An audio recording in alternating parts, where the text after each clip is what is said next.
All right, good afternoon, ladies and gentlemen, and welcome back to the recap. Michael D'Angelo, joined once again by my partner in crime, Mr. Big D, Daryl Ortiz, back from vacation, refreshed, sunny San Diego, keeping it classy in San Diego. Yeah, of course, San Diego. Well, glad to have you back.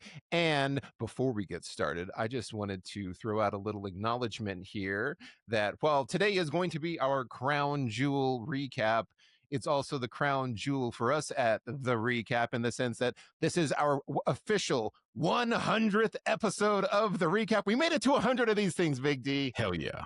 Words of wisdom to people out there. Despite the haters, we've made it. We've Despite kept pushing. The haters. That's it. It's awesome. We kept pushing. We kept keeping on. 100 episodes. So thank you, my friend, for being on this journey with me through just trying to survive in podcasting. So made it to the first 100. Here's to 100 more and 100 more after that. So, and this is a good one to do it on. Crown Jewel. It is. Yesterday from Perth, Australia, bright and early for us at least. 6 in the morning. 6 for o'clock us. in the morning. Crazy. Yeah. So it was interesting, but wanted to get your thought. We'll run through the matches. Wanted to get your thoughts. Obviously, first match of the night. This one, I guess for me, felt like the most unnecessary. I didn't think we really needed to see Bronson Reed versus Roman Reigns again. It's like that. It just felt like an unnecessary run back, but it was what it was. What did you, before I throw out what I thought of this one, it opened the night. It was the Australian street fight, which is just a street fight. I'm like, yeah, that tends to be the new trend around now. Like whatever state or country they're in, they'll just put that insert location here. Fight, So try to make it local as much as you can. Because they did that with Sheamus too. The Donnybrook and Donnybrook match. Donnybrook is just a street fight. It's just no rules.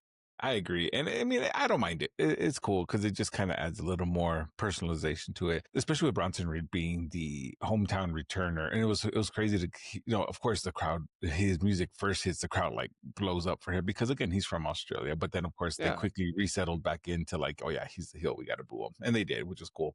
Yeah, which they had to. Yeah, I mean, I honestly felt this was kind of like, I think this was a good way just to kind of seal it up because this match kind of played into things two ways, right? So like it elevated Bronson Reed, which we said he's been needing some kind of elevation in the roster. Like he needs something to kind of put him over a little bit more. And who better than they emphasize that this is only the second or third time that Roman Reigns has been pinned. So that's, I think it's only the second time. Yeah, the second time. So and the first time wasn't it Bronson Reed or who pinned him? Well, no, Cody pinned him, obviously. But it's they're kind of trying to build up that Reed in some way has his number a little bit. Mm-hmm. Like they're trying to allude to that. Yeah, which is fine. I mean, I think it's good because it helps elevate Bronson Reed, which I of course put over the younger talent. Yeah, Roman Reigns has been recording or doing Street Fighter, so that's kind of been a good way to kind of bring him back in. Because Street Fight is always good because you don't have there's no rules. I like the spot with the cricket bat. That was really cool. Cool. It was hilarious. He got the rugby balls and just like chucked them like a regular just throwing football. Stuff. I know it's like the random like Australia props, and they just like throwing stuff. Yeah, and Paul Heyman and Bronson Reed. It did. It was fun. It did. I liked it. But this also played into the eventual, which I think is going to happen, the eventual heel turn of Jey Uso. Yeah. Because Jey has been, of course, Jey was thinking that Roman would be on the same page as him. Roman told them not to come out. He comes out and accidentally spears Roman through a table. And then, of course, afterwards, you had Roman Reigns, getting mad at them saying, they think I can't do anything without you guys. Like, what were you doing? Like, he kind of get mad. So that's kind of, and of course, Jimmy trying to be the reasonable or the one to kind of referee it, so to speak. And so now maybe this is kind of what pushes Jey into that heel mode, and we'll see where it goes. But that loss was necessary so that this can happen. So that's why it kind of worked twofold, right? So like Bronson Reed got elevated, and then Jey Uso, that seeds of dissensions kind of coming in a little bit more, and not just that, like that heel persona starting to come out a little bit more. So that's what. Well, and I hope so, because that's what I wrote down as soon as I was like, I like this if it leads to the eventual heel turn of Jey. Yeah. If they just tease it and then nothing happens, then I'm gonna be like, okay, come on, like why did you do this? So, and WWE has a little bit of a stop-start with some of these stories where it's like, hey, wait a minute, I thought they were on the outs and now they're fine. So I hope that it doesn't progress that way. If it does, this does lead to the heel turn, and maybe you have maybe you do have Jay join the Vision at Survivor Series, which is kind of what I'm thinking. I continue to think about that more and more as we're getting to get into War Games. That's coming up on November 29th, next month. I Yeah, think. Yeah, so it's like the next big one that's coming up. And I would almost hope that Jay's going to be on like team Seth Rollins in the Vision, and then you're going to have kind of Roman Reigns on the other side with Cody. We'll see how this goes. If it doesn't lead to that, I'll be bummed. Mm. But it was good, and I think it was the right thing to do, to give a little shine to Bronson Reed and let him win here. Obviously not clean, because you had Braun Breaker come down and interfere, and you had the Usos come, which was expected, but it's a no DQ. So if they Yeah. didn't do that, it would be like, what are you doing, everybody? Hmm. So yeah, I think it was good for what it was. Yeah, I agree. And then after this, we had Stephanie Vaquero versus Tiffany Stratton for the Crown Jewel Championship. I was right on this one on the predictions. I had said that Stephanie Vaquero would probably win, namely because they had mentioned that Tiffany Stratton was undefeated in 2025. And as soon as they said that, I was like, okay. Yeah, they So put the jinx on Stephanie's her. going to win. Stephanie's going to win. Just like they kept saying Cody Rhodes is 3-0 against Seth Rollins, and we'll get to that later. So like they now have tended to telegraph this stuff a little bit too much, at least in the lead up. But I thought this was the right move in the terms of Stephanie Vaquero did just pick up the women's world title. So to have her lose kind of squashes that momentum. I expected that there was going to be some interference from Nia Jax or somebody, and there wasn't. She Mm-mm. she won clean as a whistle. She hit that corkscrew at the end, which she came down pretty hard on Tiffany Stratton. I watched it a couple of times, and Yeah, I was like, man, like her leg and knee kind of came across Tiffany's arm, and I was like, oh, she really ate it. You saw like Tiffany's reaction when it happened. So it looked pretty painful. Hopefully Tiffany's okay. I yeah. think she was. I didn't hear anything, but it looked pretty brutal when she landed it. But this one was a good match. It was a fun match. A clean finish was nice to see, and Hmm. that was surprising to me, because I was half thinking, oh, they're going to try to get somebody to save face here. Nia Jax will interfere, something weird will happen. Nothing Mm-mm. weird. Stephanie Vaquero won, and she's your crown jewel champion. So this one I thought was cool. I enjoyed it. Yeah, I agree. I like this match. It was fun. It was a nice little cleanser for after seeing the street fight. And I actually had mentioned to my wife when they're doing the introductions, I was like, I hope Stephanie Vaquero wins, because my thing is, like, I feel like Tiffany Stratton has been pushed and she's elevated, she's doing great, but I feel like they're really hot right now on Stephanie Vaquero. And I mean, if you think about it, the year that she's had, she was the first double champion in NXT, and then she comes over to the main roster in a very short amount of time, wins the women's title, and then now she's the crown jewel champion. They're really high on her, and I'd like to see what they're going to do with her. She's a very talented wrestler, which is even better, right? Because she can wrestle really well. And I think this is just the beginning for Stephanie Vaquer. So that's why I was hoping that she would win. Because you're right, it would have stunted her momentum in a heartbeat if she would have lost this match clean, even. So that even if it was dirty, it's still, I feel like it would have kind of tarnished her reign a little It bit. would have. So Yeah. I like this call. I like that she won. I think this was the right opportunity for her. And she did have a cool when what was it, Tiffany was trying to do the prettiest moonsault ever. She Yeah, she got her knees up, yeah, and she got her knees up, hit her in the mixer, and then hit the devil's kiss. That was a cool, because before Tiffany had kind of evaded it because she was like, "Oh, I'm not gonna get caught in this," because she's again scouting her. So it was a good way to hit it, and that corkscrew splash. I'm a big fan of that. I agree. I think Tiffany was a little too far out for her to yeah, hit. she was too far, because she caught her mostly with her leg and her Hmm. knee, as opposed to kind of coming across with her midsection. But of course, as with anything, any live event, you can't, there's items you can't control, and that happens. So I think I can't wait to see what kind of name they come up for it. I know they're going to try and come up with a name for it, but all in all, this is a good match. The right person won. I'm happy. I'm happy to. Like I was thrilled for her, and it's amazing to think how none of this probably happens if Naomi doesn't get pregnant. Like think about that. Like I kind of feel like they did. They. I feel like she probably would have dropped her title with Stephanie. I I feel. don't know. It's hard to say.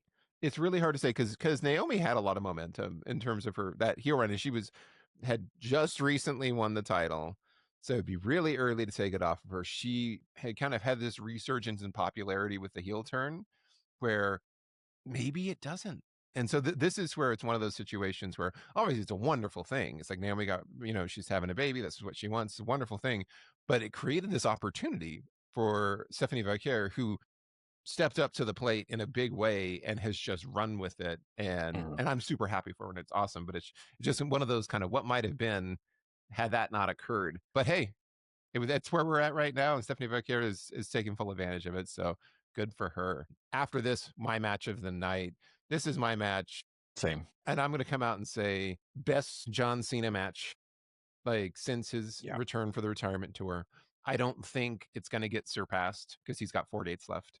And I don't think it will. So that's a little kind of, and it was funny heading into this because I was skeptical in the sense that I'm like, you and I talked about this. I was like, I know it's going to be a great match.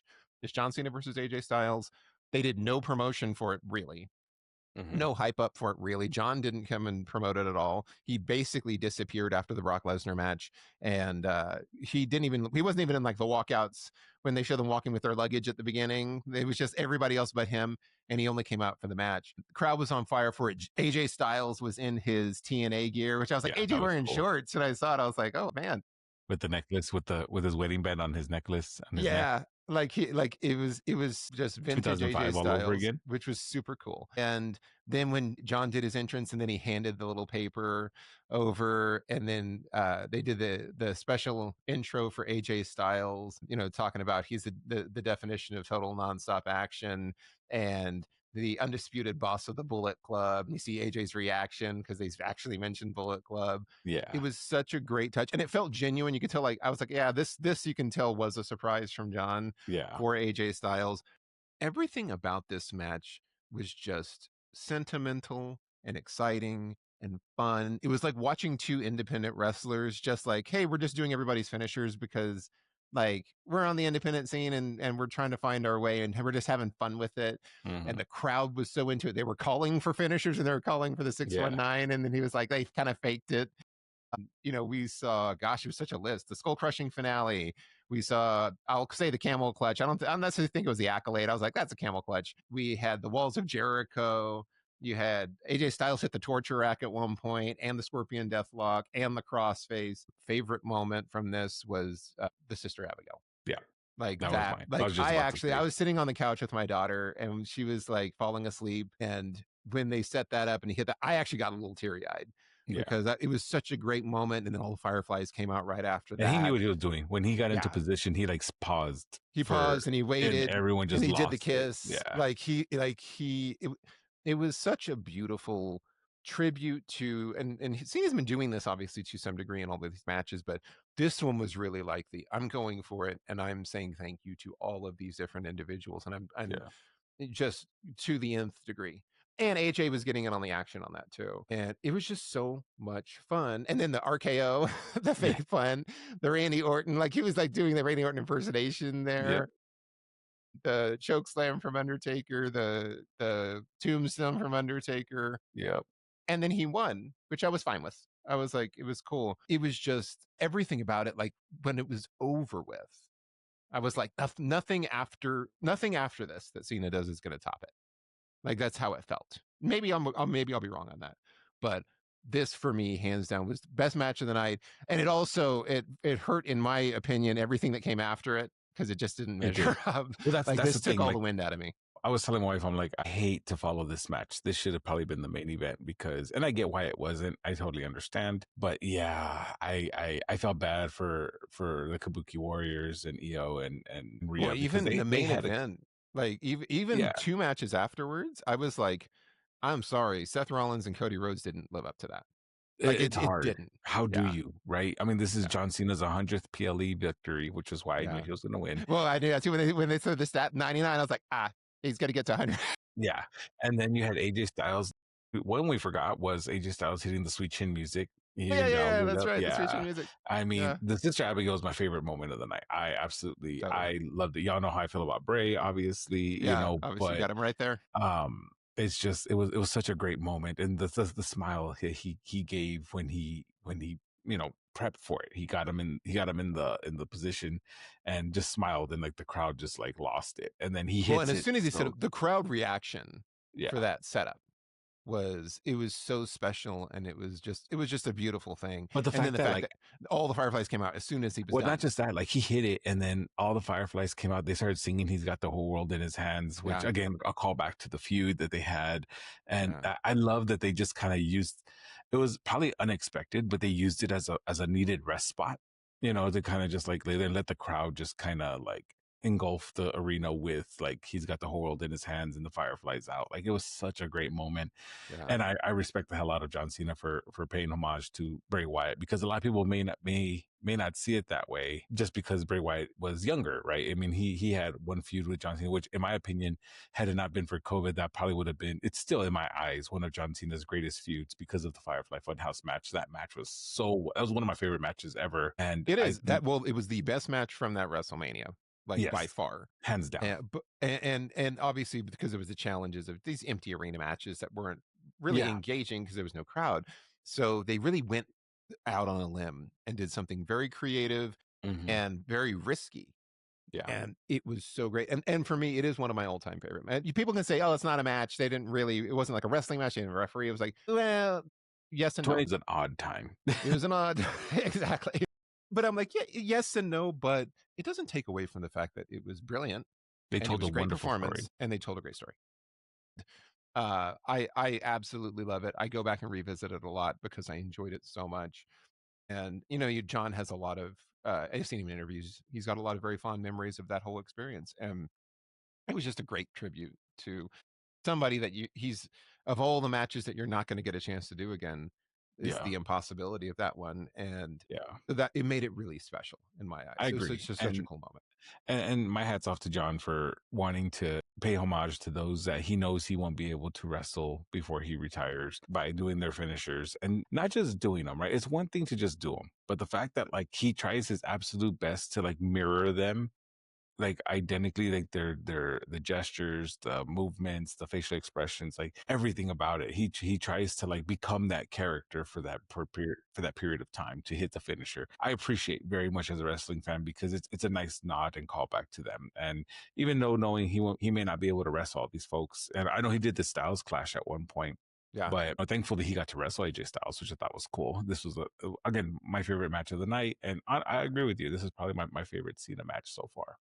Well, and that's where I go. He's got 4 dates left now. Mhm. So it's and they've already said this final match is Saturday night's main event. I saw a listing that said I think it was like 2 Raw matches, Survivor Series, and Saturday Main Night Main event. Event. Those are the 4. And it's like the 2 leading up to Survivor Series. That makes it sound like there's going to be a bigger matchup at Survivor Series because he'll be there to promote it for 2 Monday nights. So at this point, he's probably only wrestling 2 more times. He's Mhm. got Survivor Series and then Saturday Night Main Event. They're saying that Gunther's probably going to be the last opponent. Like that's the rumor is that Gunther's going to come back and be the final opponent. He's going to lose to Gunther, which feels kind of flat. I worry about how they're going to close this out because it did feel like they used up all their time after investing so heavily in him in the storyline. It was like the summer of Cena as the heel, and then it was like, oh, we've used up all of our dates, and then he just vanished. So this was a welcome surprise, but I'm skeptical of it, and I hope he proves me wrong. I'm like, Yeah. I don't think you can top this. I think now, It's gonna be very whatever hard. happens, it's going to be very difficult. But if anyone's up to the challenge, I'm sure John Cena is, and he does kind of where he peaked physically. In this match, he like showed his age a little bit more in the sense it was fun, but as like when he was early on moving around, I'm like, yeah, AJ was doing some of the heavy lifting. Like you can tell it's wearing on him Mhm. physically. It's wearing on him now. So I know he's probably sad to be getting towards the end of this career, but probably relieved at the same time. So I've seen him talk about that too, where he's like, yeah, my body just can't take it anymore. Then you see his posture and the way that he's kind of walks with a little hunch now.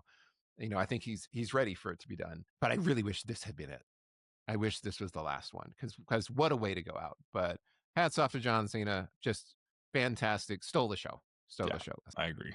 I agree. And unfortunately for the ladies, they had to follow that. Yeah, Kabuki Warriors versus Io Sky and Rhea Ripley. Fine. This one was just like a kind of a palate cleanser afterwards Mhm. of like, okay, that was so great. Yeah. It was okay. It was all right. It ended somewhat predictably. Io Sky and Rhea worked together and they got the win over the Kabuki Warriors. You had the most notable thing was Kairi Sane kind of sacrificing herself to save Asuka and kind of taking the Riptide and the Over the Moon Salt, which I'm sure that'll play into the continuation of Kyrie's the one that's kind of getting abused in this relationship. And she hasn't really been all bad, all heel dug in, but she's kind of sacrificed herself and we'll see how that plays out. But it Yeah. was fine. There's just not really much to say about this. Yeah. I mean, this really was just to further the storyline. I, I mean, like I said, I feel I feel that had this match maybe gone first or not following the Cena match, the Cena AJ Styles match, I feel that maybe we'd have a bit of a different feeling for it. But unfortunately, the crowd was just not deflated, but the crowd was already tired. I mean, Yeah. they had The crowd just was exhausted from like that was the a long, emotional roller coaster yeah, coaster I that they agree. went through with AJ and And it's hard to keep a crowd going constantly throughout the night, but they still did their absolute best. And I enjoyed this match. I thought it was a nice match. I thought it was good. I didn't have any complaints about it. It's the little subtle details that I noticed. Like for example, Asuka's probably gonna, again, leading into the whole like abusive relationship thing. Asuka's probably gonna tear into Kyrie, because had Kyrie not tagged herself in before taking the hit from Rhea, that would have given Asuka the opportunity to maybe, get Rhea and maybe get the victory, right? Like in her eyes. So I think that's going to somehow play into it. And then of course, Io and Rhea, like now it's my question is what goes on from here? Like what happens from here? Are they going to be a tag team now going forward? Is this feud over? I don't think this feud is over, but what happens now? And that's the whole point of a match like this, right? Is to keep you intrigued to want to tune in this week and see what happens, what becomes of it. So in the sense of yeah. that, it did its job, right? Because now No, I'm you're intrigued. right. I want to see what happens. So I mean, it did well. It Yeah, did it well. It checked all just the had the boxes. It accomplished what it needed to yeah, accomplish, it which just is unfortunately had the totally great. daunting task of following that Cena Styles match, which Yeah. was hard. I'm sure they were backstage watching it like, damn. Well, And yeah, and once that match was over, I think the funny thing was you had Cody Rhodes versus Seth Rollins, so you had a match in between. For me, I was still comparing this to what came before it, mhm. and was like, this was just a little bit of a letdown for me. Now, and I'm not going to say letdown in the sense that what happened was what I expected in the sense that Cody Rhodes, Seth Rollins, Crown Jewel Championship, and I had predicted that Seth Rollins was going to win because they kept teasing that he's 0-3 against Cody Rhodes. So I'm like, Uh-huh. okay, so he's going to win, and he did. Well, yeah. And then we talked about this, right? We Yeah. said, I remember saying that Seth needed to win this match in order Hmm. to solidify his faction. Because if he doesn't, then what's the point of the vision? So, Yeah. yeah, this was kind of a gimme. But again, it was a It fun was a match. gimme. I mean, it was a fine match. It was a lot of Seth doing the heel stalling tactics at the beginning and kind of really slowly getting settled into it. And then after it got settled, it was a fine match. I will say I appreciated the fact that we didn't have Bronson Reed or Braun Breaker come down and help. Like that was good. He still used heel tactics to win. I thought the using the Rolex as a weapon was kind of dumb. I was just kind of like, he puts the Rolex on and kind of hits him in the face with it. It kind of was like the Larry Mowing Curly, like doink in the face when he was going to set him up for the crossroads. You had Rollins basically hit, like, I'll call him an avalanche stomp from the top rope, and he got the win.